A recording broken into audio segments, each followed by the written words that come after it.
Beto O'Rourke was a guest on The View this morning as part of the relaunch of his struggling campaign, and he announced a bold move to increase his popularity, a brand new website, JoeBiden.com. Elizabeth Warren announced that she will not promote Fox News by participating in a town hall like other Democratic candidates have done. In response, Fox News has announced that Elizabeth Warren is organizing a socialist abortion clinic run by undocumented immigrants. Meghan Markle reportedly used to have a cat named Archie. She says she named the baby Archie as a little reminder to not leave him on an airplane.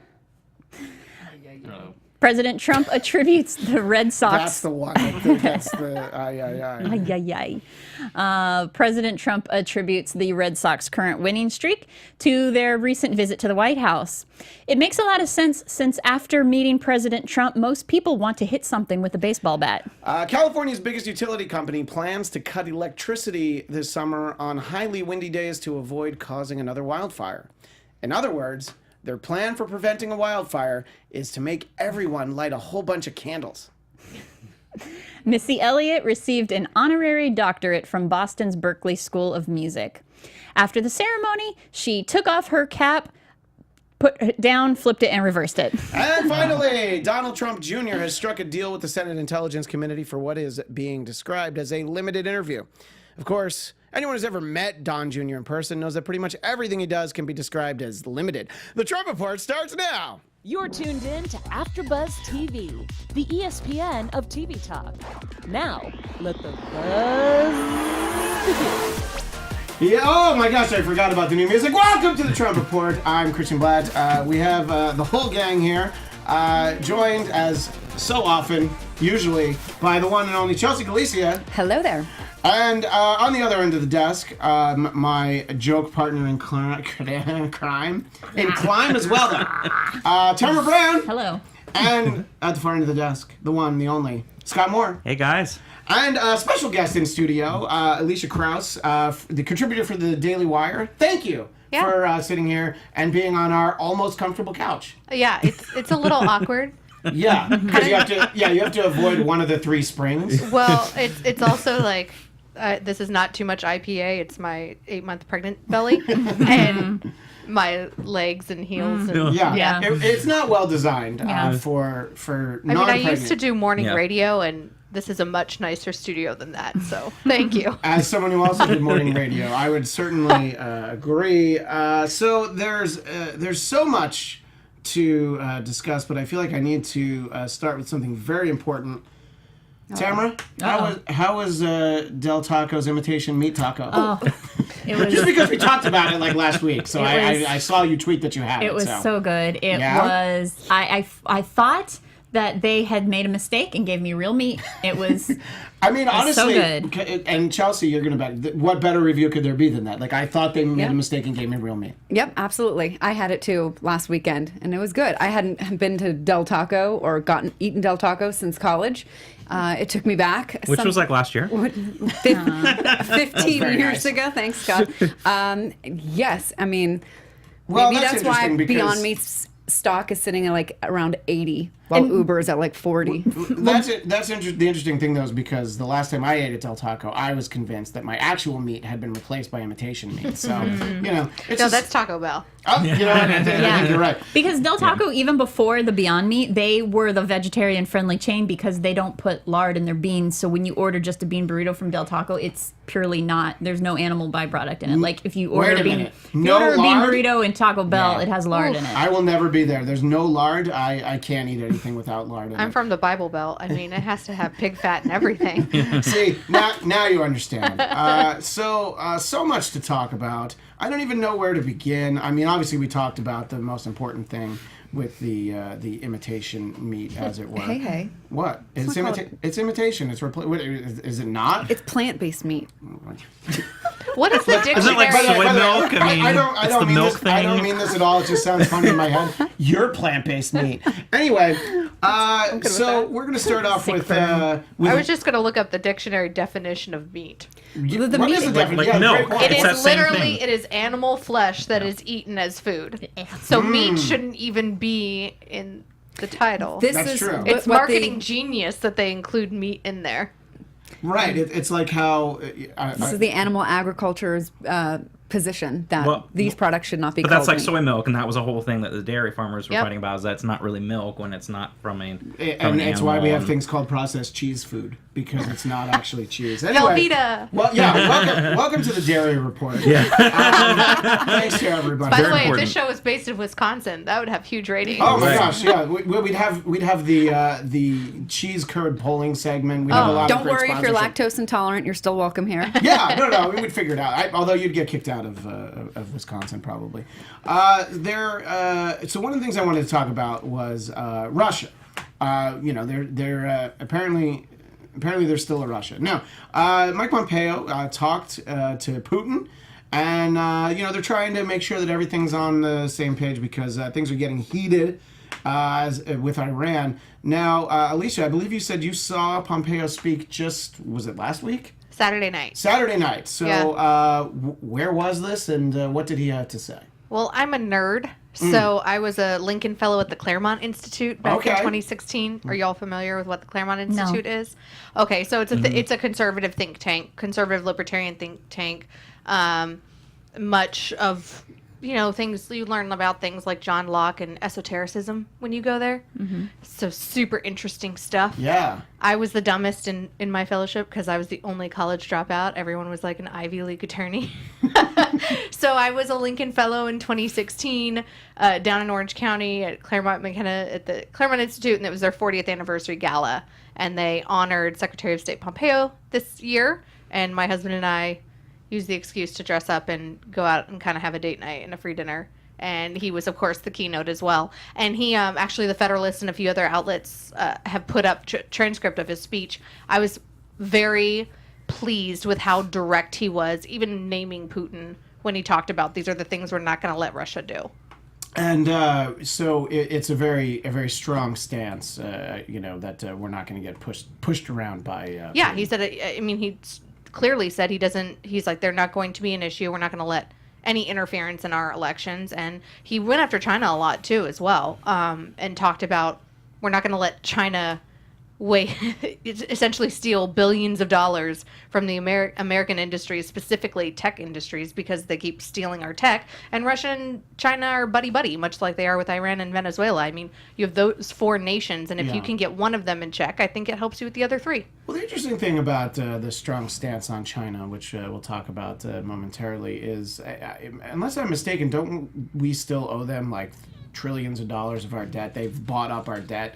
So I feel like we probably shouldn't take any kind of stance to them for on anything. I think we just should let them keep stealing. Well, I mean, they're not stealing it. It's like they paid for it. They invested in our technology by buying our debt. But they're so flat. it's You understand theirs. that they're flat out stealing. Oh no, I do. But it's like they shouldn't have to steal it. Patented ideas. Yes, I 100% agree. So you're saying to pay them back, we should just let them have it? We should just let them have it. Yeah, and then it's like I mean, I don't know.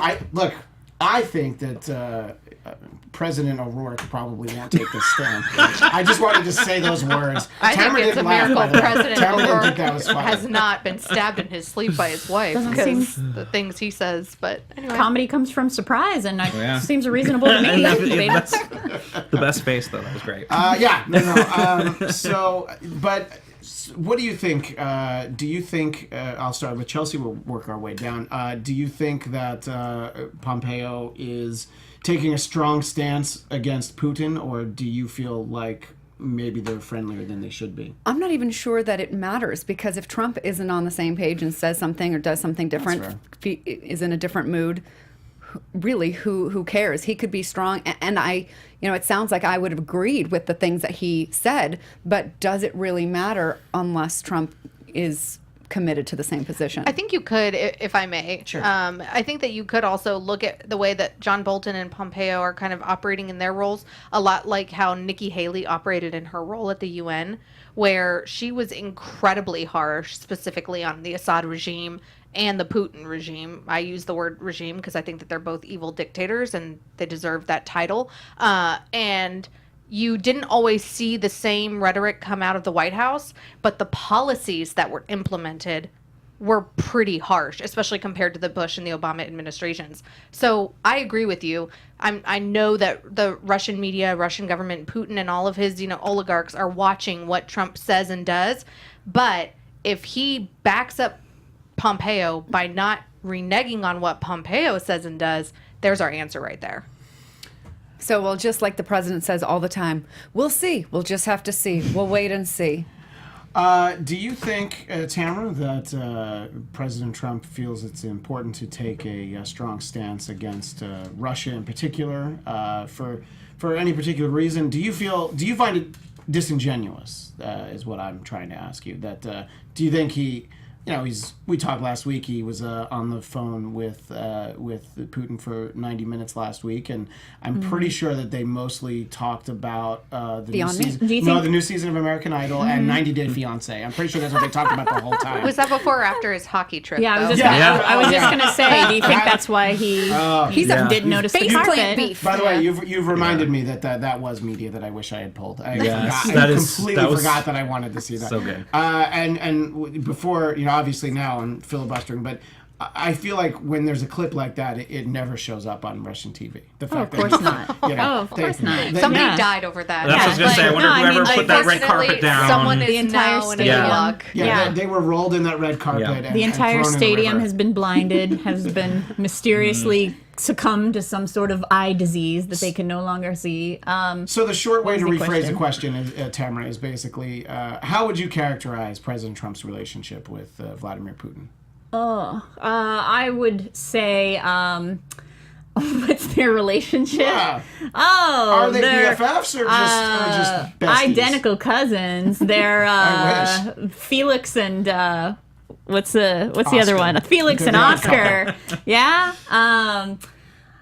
Great guy, Putin. That's what the relationship is. So that you think that it's just a sort of a mutual, like they're just like being guys, and look, I mean, I think President Trump likes being liked, regardless of who it is, whether it's Kim Jong Un or it's matter. Erdogan. That's He did the 100% same thing true. with Erdogan. He does the same, even with Trudeau. Like who he called a sissy man or he whatever. Still wants him to like him. Like he still wants him to like him. And when Trudeau comes to the White House or Macron or Erdogan, like it's everyone. He's just like, oh, he kind of becomes a chameleon in a way. And early on, China was very good at using that to his advantage when he did visit China, and they literally rolled out the red carpet for him and had children, waving out of school and waving flags and saying Trump, Trump, Trump, and they were purposely doing that to stroke his ego.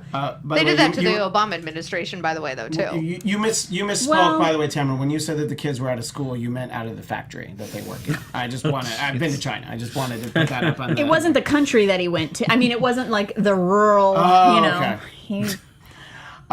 So, Scott, we're talking a lot about the relationship between President Trump and Russia. Do you feel... Let's put it this way. I'm going to ask it a different way. If you're Mike Pompeo, and maybe one day you will be, who knows? We've already talked about you running for president, so who knows what happens Would be the 23rd He is from Democratic California, candidate. Yeah. so if you're from California, I mean... See, that's... I'll just be the 23rd candidate, yeah. Do you think it's worth...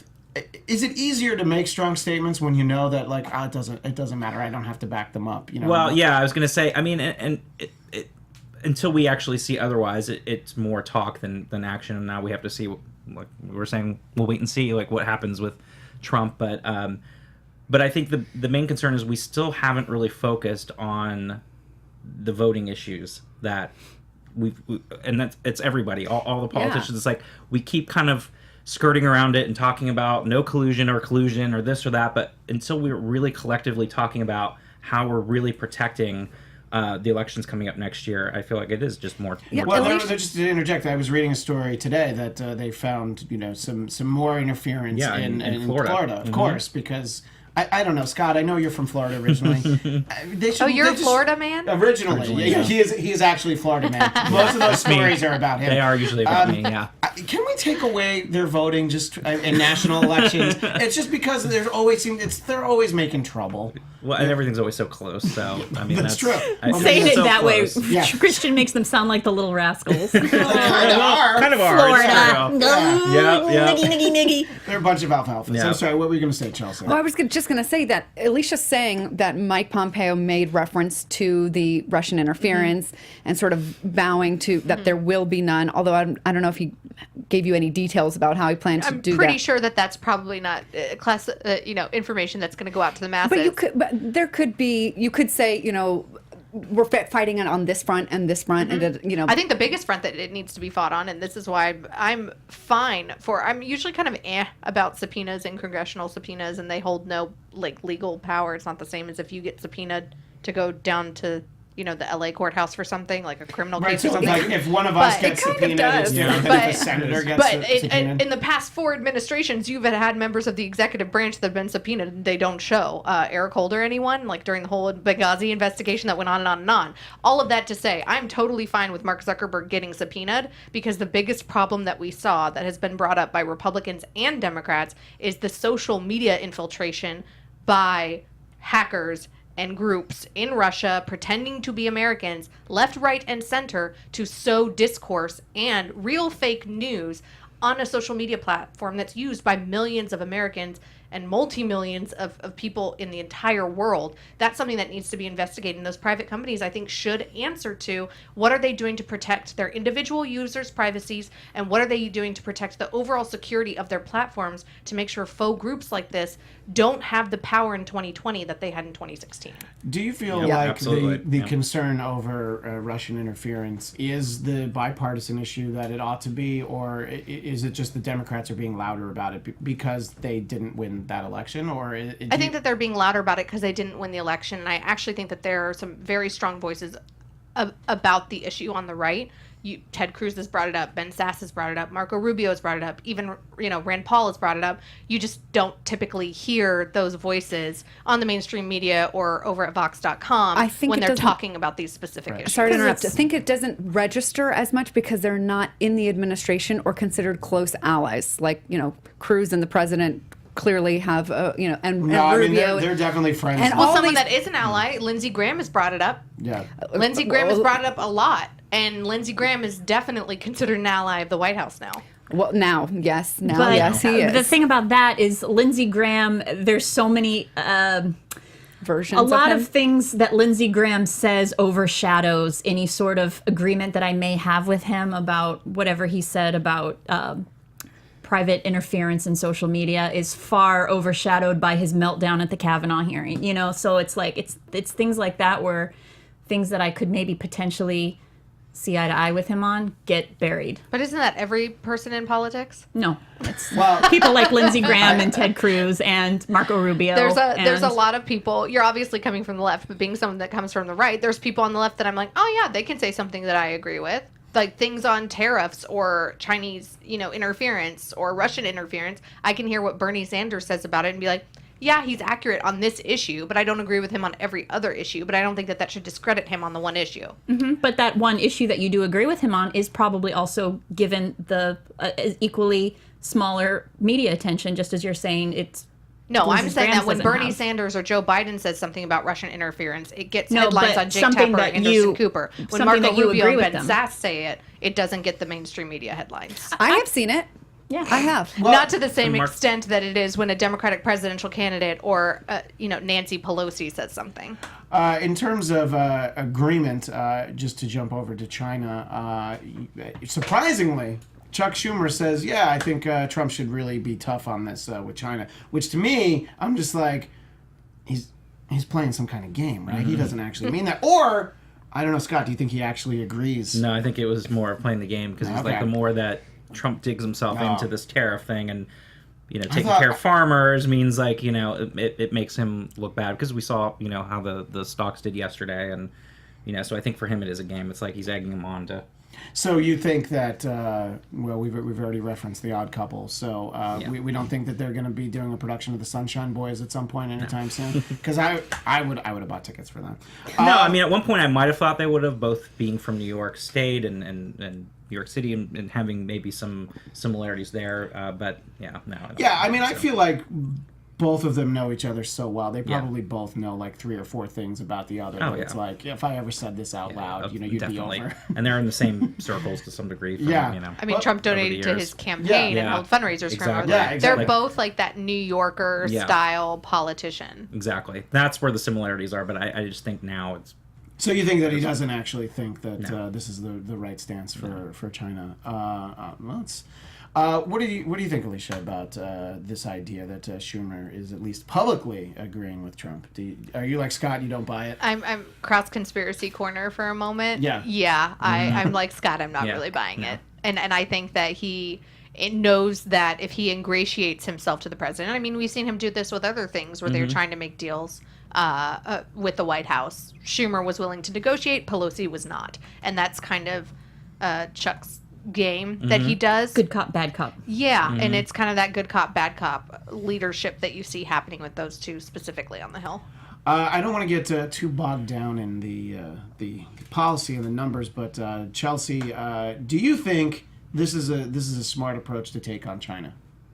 The tariff war. Yeah, sorry, I probably should have used that word at some point in the past 25 minutes. Or you could be like a conservative and just call it what it is, which is a tax. Yeah, Sure, why? that's fair. We could call it a tax. I mean, why is that? Why is it a conservative want to call it a tax? Because it is. I've been wondering that the whole time. Why don't we call it a tax or anything? Because only Congress is supposed to be able to raise taxes, so we give things that are similar but different a different name, so that you don't need call it a congressional tariff, approval. but it was- really is a tax. and also international things like that.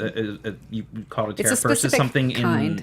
I in wish domestic. that I do it's wish international. we would find another word, because I do think this is such an important issue that even though we're hearing about it in the news right now, but I feel like the average person really isn't getting as fired up about China, and the reason is because I don't know if people realize what tariffs are. Like, I don't think it's Well, and it hasn't well, affected them yet either. Yeah. So Yeah. in that It's degree also as well. much like I think a lot of the language of the Russia investigation. People are like, yeah, I care about it, but they knew nothing about it. I think that if you ask the average American voter, especially in the Bible Belt or the Rust Belt, even Democratic primary voters, what do you know about this, tariff war with China? They're not going to understand it to this level that people, policy wonks up on the Hill do. Well, Larry Right. Kudlow. It's hard to break it down into that, average American speak. Right. What were you gonna say, Chelsea? Ironically, Yeah. Larry Yeah. Kudlow has said of Donald Trump that the president doesn't fully understand how tariffs work. And probably he was referring to the part about it's not the Chinese that pay them when we put tariffs on Chinese products. It's us. we who pay them, because when people import stuff from China, they generally pass along the increased cost to the end consumer, which is us. And at that point, when companies don't want to soften the blow, they don't want to take the loss from these tariffs, and they start passing it down to us, then people will become very interested and more eager to understand how this works and get upset about it. And I don't even know that they'll be eager to understand how it works. They'll just be like, whose fault is this? That's a good point. Which is politics in general, which is why the first person to the punch is typically the winner. Well, the people who are at least somewhat aware of what's going on are the farmers, and President Trump is pushing for new bailouts for the farmers because, I don't know, I think a couple of farmers are going to need to vote for him if he's going to get reelected. So obviously you want to look out for the farmers. Not that everybody shouldn't look out for the farmers. And the farmers and the cowmen should always be friends. Right. I mean, exactly. Did anyone get that? Did anyone? Scott, oh my gosh. Rogers and Hammerstein, guys. Yeah. So, Oklahoma. oh, Where the I wind did comes sweeping Oklahoma over. in middle school. it was Yeah. one of those ones where I'm like, I can't quite place it, so I'm just gonna roll with it. So obviously, I don't know how important and impartial, but also important. Do you think that an issue that directly affects farmers? I mean, is this these are Trump's people? I mean, is that am I overstating something, simplifying something, Tamara? the farmers are Trump's people. I suppose they. I mean, they statistically, would are be. the farmers Trump's people? I suppose they are. But I feel like they are facing other climate issues that may be sort of drawing their focus away from things that any repercussions that they may have of tariffs. might. Right.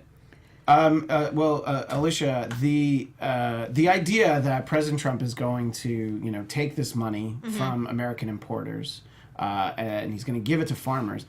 To me, that sounds like the redistribution of wealth, which I think is something that... Which is why you have, like, hardline conservatives that are like, no. Yeah. This is not okay. And that's specifically why I put it that way. So what do you think the reaction is going to be if this is what actually comes to pass? The hold your nose and vote thing that it is, I think, with a lot of Republicans and Trump. Like, they look at the overall thing instead of the specificity of these issues that the GOP platform is allegedly against, but then we keep sending guys to Washington, D.C. that don't represent every bullet point of that same platform.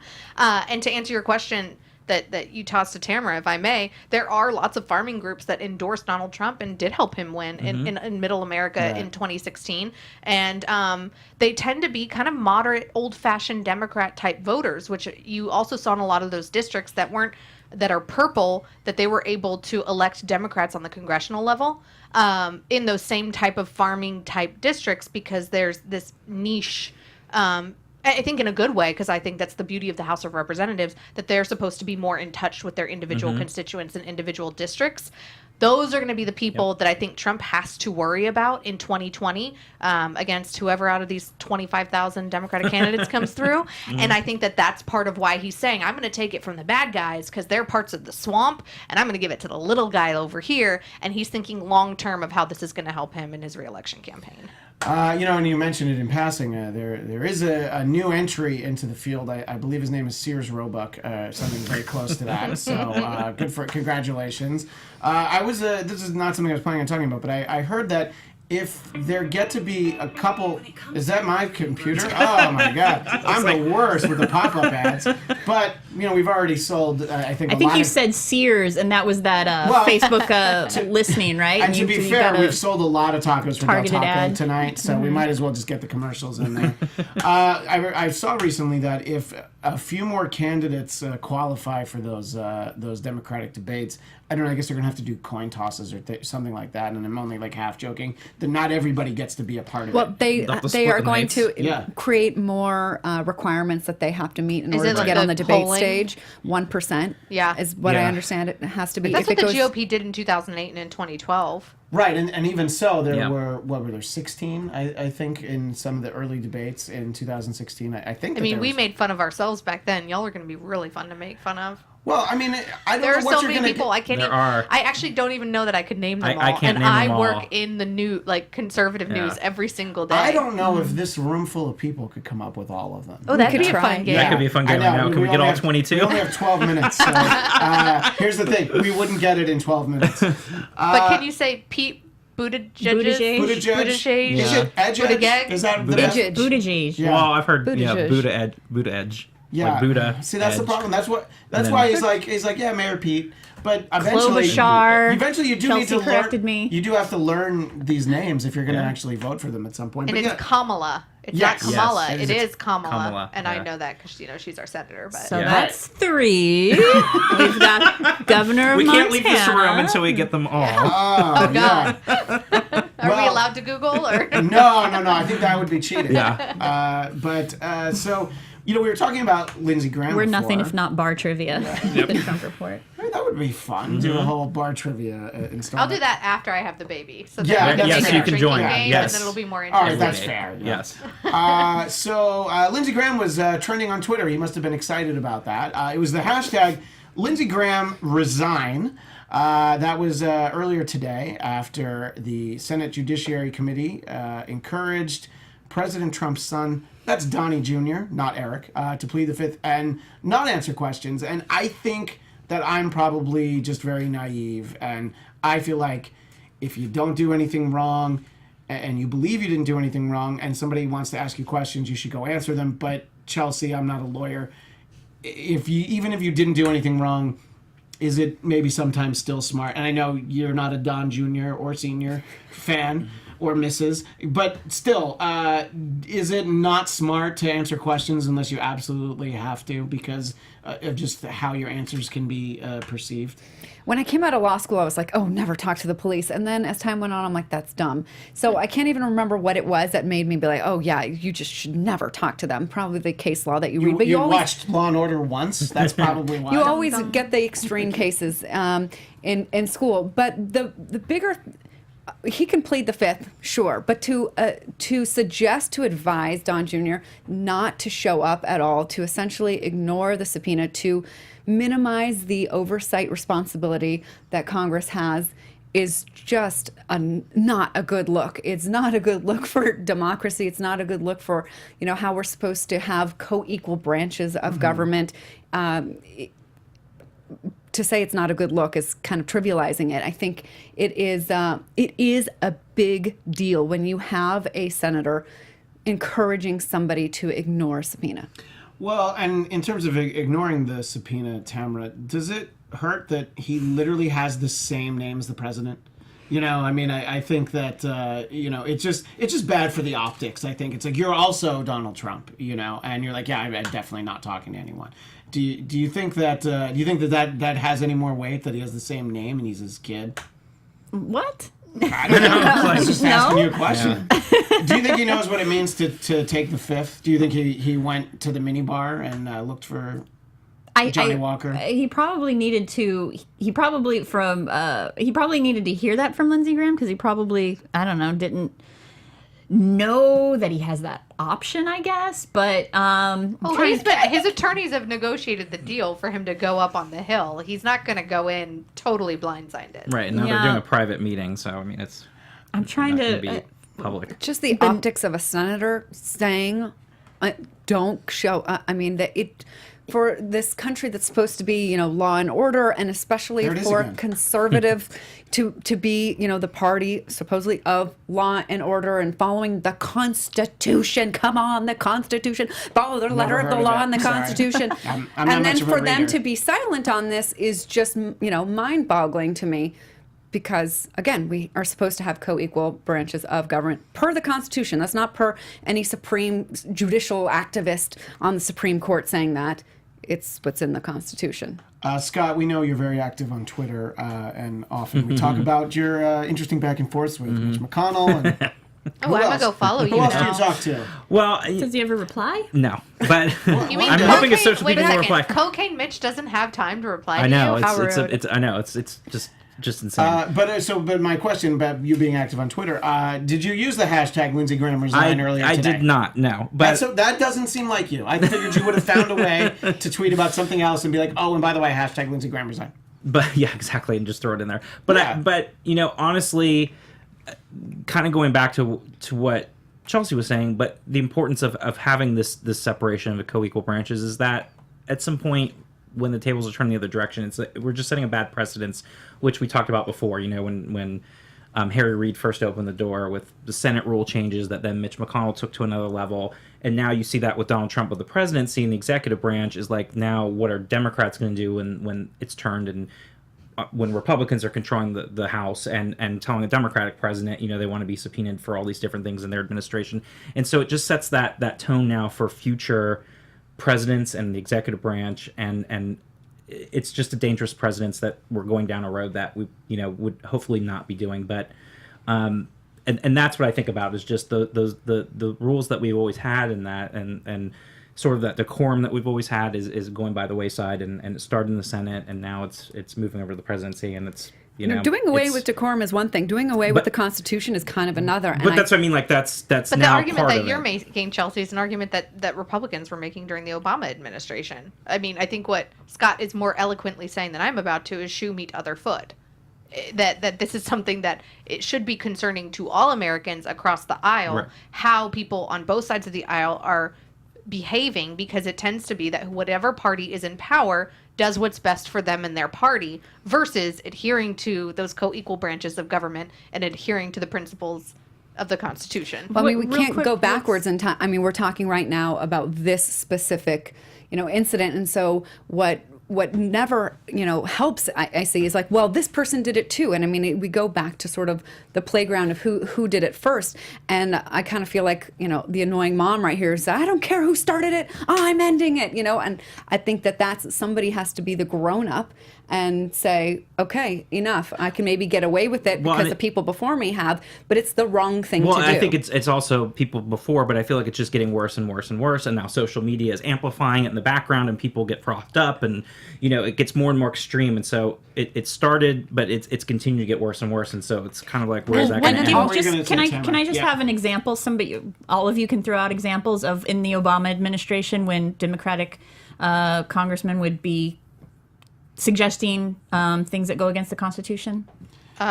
Joe Biden, Chuck Schumer, Nancy Pelosi. Well, those are names. I could go back and list numerous examples during the Benghazi during the Benghazi investigation, during the IRS investigation, when they said that they had no right to pull in people from the IRS offices or other executive branch members. Eric Holder and Loretta Lynch were told by Democrats, "You don't need to come up here. It's a dog and pony show." I can't remember specific congressmen and senators that said that, but it was people that you would recognize if I picked up my phone and Googled them. It's something that, and I'm not it doesn't saying matter that, who. because they did it, our side can do it now. I don't like that argument either. I'm just saying that typically I'm history does set a precedent, and the people in power, like Scott was saying, are like, well, the other guy did it, so I'm in power now, and I'm going to keep just asking to make sure that they're equally consequential, but also equally. But what you might think is consequential is something that I might, or people on the right might not think is as consequential. I guess I'm saying, I'm wondering if was there an obscure representative that nobody had ever heard of suggesting we shouldn't bring in these any representatives from the IRS during the Benghazi here. Versus Mitch McConnell or saying, people like Nancy Pelosi and Chuck Schumer, who are names that we've already mentioned on other issues that are still in leadership. So what exactly had? I mean, I don't want to waste too much time on this, but we've sort of characterized what they were talking about. I think we've gotten an example. To me, it doesn't seem equal grounds. This isn't what I was planning to talk about, but I specifically want to ask you, Alicia, is because this has come up a few times, and when you talk about the sort of if it happens to us, we feel differently. Do you think, this is a very hypothetical, I'm not talking about 2020, if there's a presidential election where Democrats win the popular vote, and finally, it's the reverse, where Democrats get the Electoral College, and then the Republicans are finally like, hey, wait a minute. Do you think that there would actually be a conversation if it happens to both parties? No. Because that's what I was just wondering what you thought. I think that if it happens in 2020, which I don't think it's going to, but if it were to happen in 2020, you always have the die-hard, hardcore Donald Trump can never do anything wrong people that would use that argument. But I think that the majority of conservative media and conservative politicians, even the Republican Party, would be like, okay, we lost. Yeah, and to be fair, it's there are just, it sometimes gets thrown out. It's not like everyone on the left is saying that we should abolish the Electoral College. I would love to talk about Elizabeth Warren if we have a chance. I just want to know what you guys think about superdelegates and stuff. I mean, I feel like I'm wondering if Democrats are going to go to a brokered convention. Well, it's going to be interesting. I mean, as Chelsea, when we did this show as Trump versus Hillary, you were obviously a very vocal Bernie supporter, and you obviously still like Bernie. But I mean, there's a lot of indications that that nomination was stolen from Bernie. I mean, I'm sort of soft selling it, but so do you think that the system is fair, or is it going to be, if they decide, I'm just going to say Joe Biden, but if they decide one candidate is well, this is who we have to go with, they're going to make sure that they rig the system and that's who gets through, and it doesn't matter who people vote for in the primaries? Well, there were supposed to be changes after the last time, and I remember the that there National were League is supposed to have the designated hitter now too, but if the things don't happen, that's for you, Tim. I don't know. That's one of the fewer things that I care to discuss, which for me, what's more important, because if the public opinion, public support for any candidate is too strong, and then the superdelegates go in another direction, that's just going to be a mess for the DNC. So they're already sort of skating on thin ice with their own party. So I mean, I hope things turn out more fair, but I don't know. What I think is most important now is that people get a chance to be heard, and that people like Elizabeth Warren get to choose not to go on platforms like Fox News. And I think it was I'm like, good for her to take the stand that she did and not show up. I mean, if she Although doesn't want I'm still to, well, supportive of we Bernie. only have a minute. So the thing that I want to say about that is Elizabeth Warren going on Fox News, you're going to be exposed to an audience that has a preconceived impression of you. There are going to be a lot of people that don't vote for you that might tune in. You might actually convince people to vote for you. That was Bernie Sanders' argument. Right. And Right. I said on the it. show, I thought Yes. it was great that Bernie was smart enough to go on there. And then, of course, I don't know how many conservatives you heard saying this. They felt like it was Brett Baer and Martha McCallum, I think, that they were a little easy on Bernie. Was that?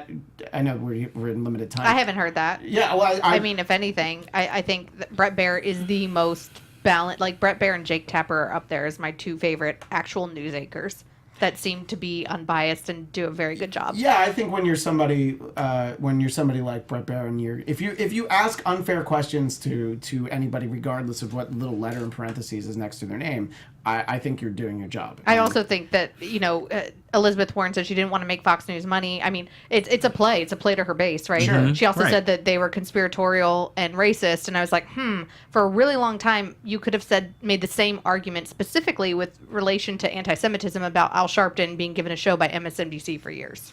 Yeah, But she had no problem going on MSNBC with the conspiratorial racist. Well, Right, Scott. I know you want to get something. No, in just two before we quick go. things. Yeah. One is, yes, back to the DNC thing. I would like to see it be fair and better. But there's we have to there's no time for changes before next year. Well, let's I be was going to honest. say, I think they've already worked on the superdelegates thing, and it is going to be different than it was in 16. But I'll say, going back to before, party bosses picked their leaders anyways, and it had nothing to do with voters and primaries. And so, it's people forget that this is not a general election, and sometimes parties, and I'm not saying it's right or wrong, but parties influence who they want to be, who they think is the most electable, and that's been going on since the beginning of the Republic. Second thing is, I understand where Elizabeth Warren is coming from, and also appealing to her base like Trump does, but I think she's missing a good opportunity to get out in front of potential voters that might be open, that are not hugely supportive of Trump, and might have been open to some of her things and agree to some of her things. Like, I think if you can get out there to Fox and get a bigger audience, it only helps you. And I mean, yes, I get where she's coming from. I mean, I talk to enough people on the right that Fox isn't what it used to be for them. Especially if you speak to if you speak to Gen Z and millennial conservatives, Fox News is not where they get their news. It's where our grandparents get their news. Right, and my boss Dennis Miller, for a while, he had a weekly spot on Fox News, but he doesn't actually like the overall tone of the channel, so he tends to get his news other places. So that's sort of my direct contact in that area, because we'll also get calls and voicemails from people who kind of agree with him. So I know we went a little long. I'm sorry, Brianna. I'm surprised that we're not getting a flashing You message. can blame it on me. Yes. Yeah, well, we're going to blame it on the baby. Sure. Yeah. So I don't know why that seems funny. It's just like, why not? Well, because you can't be mad at a baby. No. And No, also, it's thank you impossible. for calling it a baby. I have two. I'm mad at them sometimes. Oh, yes, of course. I see what you're saying. Which we definitely don't have time for that conversation. But maybe next time. Wait, you're That could take doing the you're whole doing July. show. July. All right, so we're gonna have to get you back soon. I guess yeah. is what it sounds like. Yeah. Anyway, thanks so much, Alicia. Where do people find you online? DailyWire.com, and I'm on Twitter and Instagram at Elisha Krause. And I am Christian Bladt. You can find me on Twitter and Instagram at ChristianDMZ. We talked a lot about Russia today. You can find me tonight at 9 p.m. on the Chernobyl After Show, right here Nice on segue. AfterBuzz TV. Chelsea, where do people find you? Seamless. Chelsea Galicia. Tamara Hey Tamra _ and Scott. Twitter, sman80. Look at him argue with Mitch McConnell, and I want to see that. One-sided. I want to see that. Lindsey Yeah. Okay, Graham I'll do that later. hashtag. Anyway, thanks again, and we will see everybody back here Tuesday at 4 Pacific. Thanks, everyone. Bye. You're tuned in to After. Our founder, Kevin Undergaro, and me, Maria Menounos, would like to thank you for tuning in to AfterBuzz TV. Remember, we're not just the first, we're the biggest in the world, and we're the only destination for all your favorite TV shows. Whatever you crave, we've got it. So go to AfterBuzzTV.com and check out our lineup. Buzz you later. The views expressed herein are those of the hosts only and do not necessarily reflect the views of AfterBuzz TV or its owners or principals.